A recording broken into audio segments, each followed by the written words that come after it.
Hey guys, Bilal from Pacific Workers. Today I want to talk about what is a DWC-1 claim form and why it is important in a workers' comp case. A DWC-1 claim form is the official form that's used to report a work injury. Oftentimes there's a question that comes up in a case about whether an injured worker really was injured and whether the injury happened the day they said it did, and quite frankly, whether the body parts they say were involved actually were.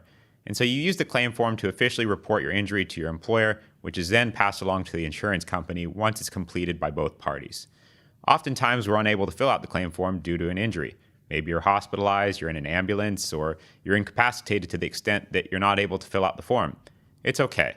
You don't necessarily need to complete the form. As long as you've recorded the injury in some form or fashion, whether it's verbally or via text message, that's sufficient. But I highly recommend you always put it in writing.